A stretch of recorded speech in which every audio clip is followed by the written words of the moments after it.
Yeah, good, thank you. So I've had this question for a while, and most of the time I just ignore it because it goes away. But then it keeps coming back, and I don't know if it has an answer. But I wondered what your take is and what it says in the scriptures about why we, if there is such a thing as we, turned away from the self in the first place. Why would we identify with the body, mind, and the world if we're already the self, and that's so beautiful and wonderful? what attracted us in the other direction? Yeah. So are you asking me what I think? Are you asking me what the scriptures are saying? Are you asking me for both? Are you asking me, have you read something somewhere that says something different to what I say? No, I'm asking what you think and what your knowledge is of what it says in the scriptures too. Yeah, okay. I'll give you a summary from my point of view. Basically, any question about Maya, ultimately is Maya. The answer you get will also be Maya. So if we're inquiring into Maya, we're going to get more Maya. So if we're asking the question, how did Maya arise? Why did separation arise? Why does suffering? If our nature is pure perfection, wholeness, oneness, if we are the self, if we're the truth, if we're the reality, then why do we appear to suffer? Why would that happen? Now, the teaching says that this appearance of suffering is actually a fiction. It's not even exist. It doesn't even actually exist. It just appears this way while it appears this way. But in liberation, we'll see it's total fantasy, total fiction. Never happened. Yeah. So if we inquire, why did something happen? Why did suffering happen when it actually never happened, let's say, then there's no proper answer for that. Do you see?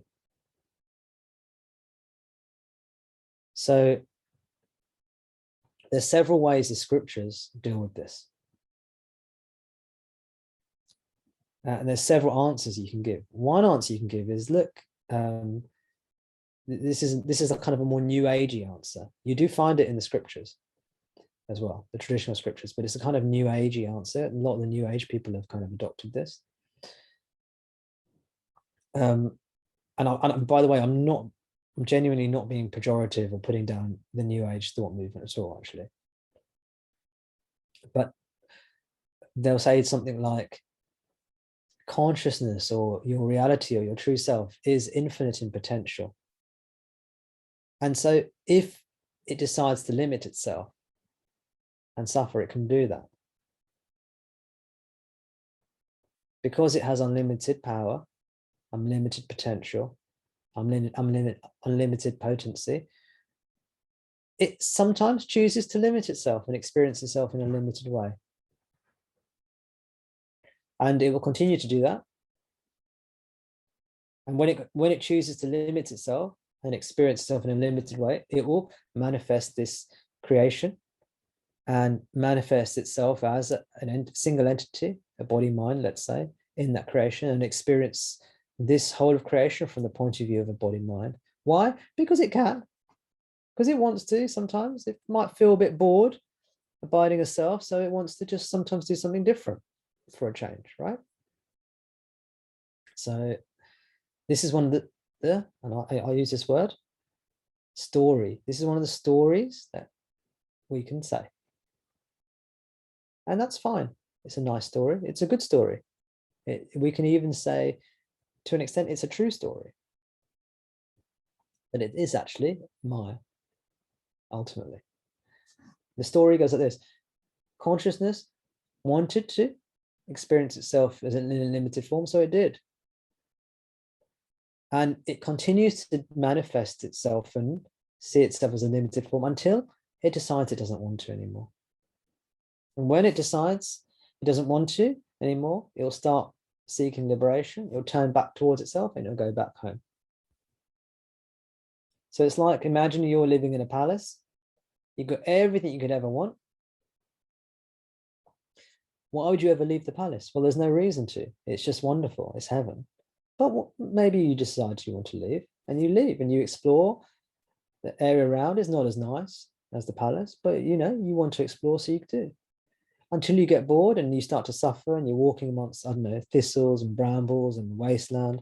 You think, actually, I don't like this anymore. You turn back towards yourself and you go back home again. So that's one story to explain how Maya is projected from the self. It proliferates, it expands until we say no more, thank you, and then it retreats back into itself. In Who Am I? Ramana equates this to a spider issuing forth a web and then pulling the web back into itself again. Right at the beginning of the text, Who Am I? Nanya.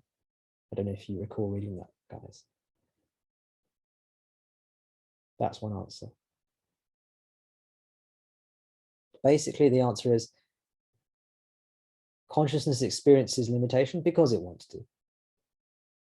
And it continues to until it changes its mind. So as soon as we have a desire for liberation that's greater than for our desire for the world, as soon as our desire for liberation exceeds that of our desire to be a body, mind in a world, we will attain liberation very straight away, basically, instantly.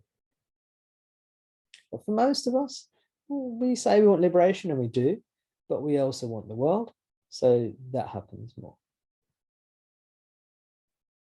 This is why in the book, The Most Direct Means to Eternal Bliss, written by Michael Langford, he describes how the most important thing is the intense desire for liberation. This is also written in the scriptures. In the Mundaka Upanishad, it is said that liberation is attained through desire for liberation. It is the desire for liberation, when strengthened, that leads to liberation, as opposed to desire for the world. In the Katha Upanishad, spelled Katha Upanishad, Katha Upanishad, it says before the young boy Nachiketas attained liberation, he was tested. When this young boy started talking to the god of death, Yama, and Yama says, before I give you the secrets of liberation, Yama actually said, don't ask me about liberation. Why don't you just have all these worldly things? Why don't you just have lots of women, lots of wealth, lots of riches, security for your family, for the generations to come? I'll give you all of these things. Don't ask me about liberation. And the young boy, who was a truth seeker, Nachiketas, his name was, he said, no, I don't want wealth. I don't want women. I don't want security for myself and all my family. I want to know the secret to immortality, liberation. And Yama says, why? And Nachiketa says, well, all these things come and go. They will not give me the lasting peace, anything lasting. This is one answer. Another answer to your question, which is the typical Vedanta answer, the Vedanta style answer, the non-narrative answer, is there is no Maya. There's never been Maya. It's never really existed. It appears to exist due to ignorance. Ignorance also never existed. It just appears to exist. Why does it exist? We see this line of reasoning in the text Advaita Vedanta, for example, and in other places too. Shankara explains it in his commentaries as well. Why does it exist? Because we haven't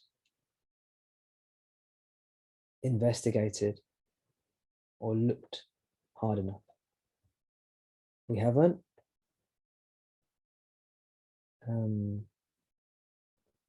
scrutinized reality, the reality. And this is where the analogy of the rope and the snake comes from. It's like, why, if we are this peaceful, rope. Why does it appear to be a snake? That's sort of scary and engenders fear and suffering. Yeah. Here the snake represents duality and suffering, and the rope represents serene, peaceful self bliss. Yeah. So the rope and the snake, in dim light, the rope looks like the snake. Why, if the truth is the rope, why does it appear as a snake? It doesn't appear as a snake, is the answer from the Vedanta point of view. It never appeared as a snake. It's only because you're not investigating it. You're not investigating the snake properly. If you look at the snake, you'll discover there's never been a snake. It's only a rope. Same way, if you investigate Maya properly, we discover it's only the self. It's never been the rope, never been Maya, never been suffering, never been separation, never been duality. So when Ramana asked this question, when people ask this question to Ramana, he would sometimes say, find yourself first. When people say, well, why is there all this Maya? Why is there all this bondage? Why is there ignorance and suffering? Why are all these people suffering in the world? He said, find yourself first, and then if that question still remains, you can ask that question.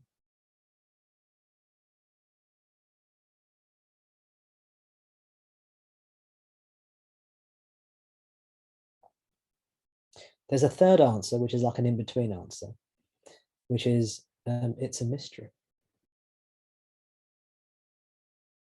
Why does it appear like this? It's a mystery. That's another answer we can have.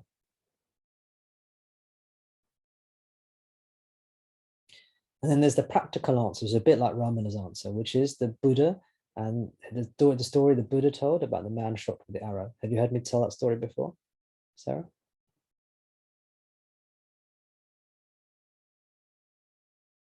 You remember it? You want to remind the group? You remember what you remember? He's saying, but who shot me and what kind of arrow was it? And is it that one? Yeah, exactly. Rather than taking the arrow out, he's asking all sorts of questions. Exactly. The Buddha told the story about the man who was shot with the arrow, and people came to this man's aid to take the arrow out of his body and save his life. And the man who shot the arrow said, no, hold on. I want to know who shot the arrow. What's the arrow made out of? The person who shot the arrow, are they married? Are they single? Where did the arrow come from? You see? And he's dying, and eventually he dies before they even can save him. And Buddha says, let's not worry about. The Buddha was very practical in his teachings. The Buddha said, don't worry about where the arrow came from, just get the arrow out. In the same way, we can say, suffering is here. Let's not worry where this apparent suffering and duality comes from. Let's just get rid of it. That's the practical answer. This is Ramana's answer, basically. Realize the self, and then if this question still remains, you can then ask it then. But then you will discover there was never any Maya, ever. Not even as an appearance. It's paradoxical. It's unfathomable for the mind. Cannot understand how there can be no Maya. The mind is Maya. So it cannot understand no Maya. The mind is duality. The mind is suffering. So it cannot understand there was never any duality. There was never any suffering.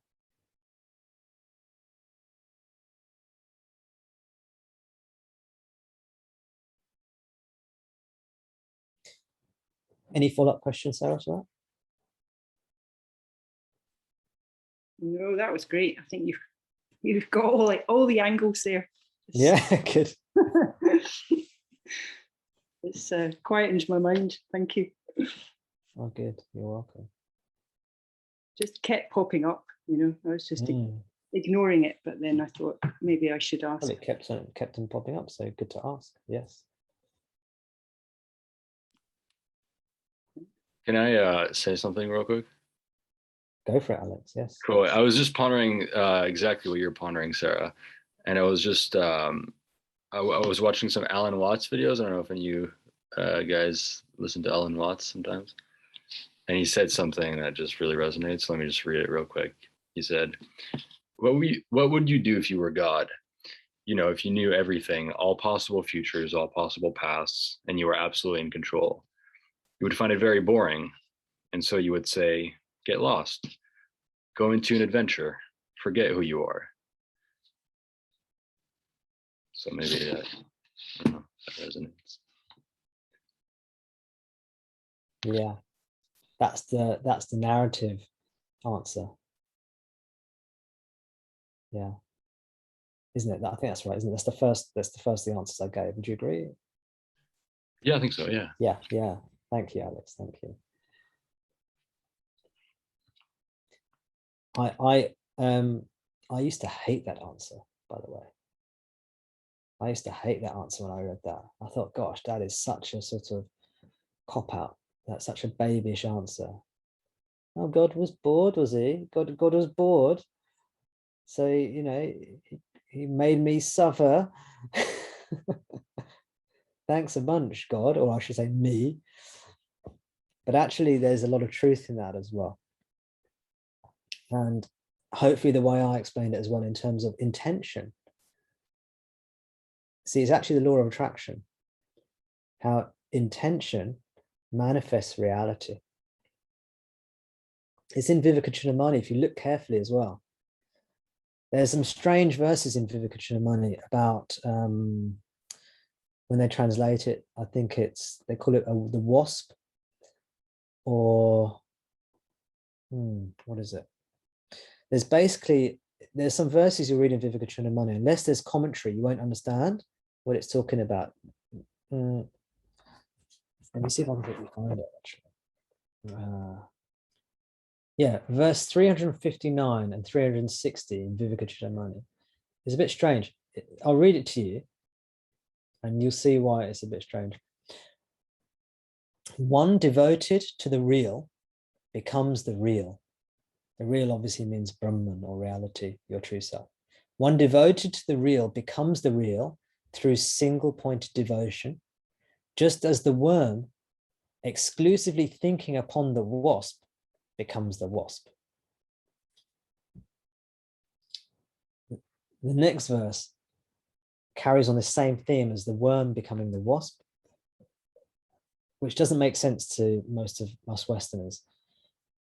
Just as the worm, giving up all other activities and thinking intently upon the wasp, metamorphoses into that wasp, so too a yogi meditating on reality as the supreme self enters into it through one-pointed devotion to it.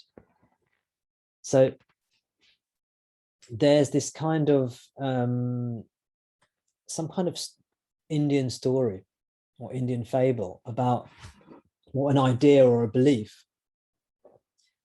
that is common in some parts of India, or at least it was. I've certainly never heard of it before reading it in these texts, of that a worm, which when it says worm, I think it might mean the larva, you know, like the maggot that becomes a wasp or something like this, that a worm thinks about becoming a grown-up wasp. And because it thinks about becoming a wasp, it then becomes a wasp. This is like a belief, that's a traditional belief. So the idea is that this insect, the worm, thinks about becoming a wasp and then becomes a wasp, or thinks about becoming a bee and then becomes a bee. In the same way, the sage, if they think enough about Brahman, about the self, they become the self. So when we devote our mind, our whole body, mind to God, we become God. This is the idea of those verses. It's actually the law of attraction, meaning, you know, that the New Age law of attraction, you'll find it in the Vedas, you'll find it in Hindu scriptures, that which you think of, you become. If God's a bit bored and he wants to manifest the universe, he manifests the universe. If you want liberation, you get liberation.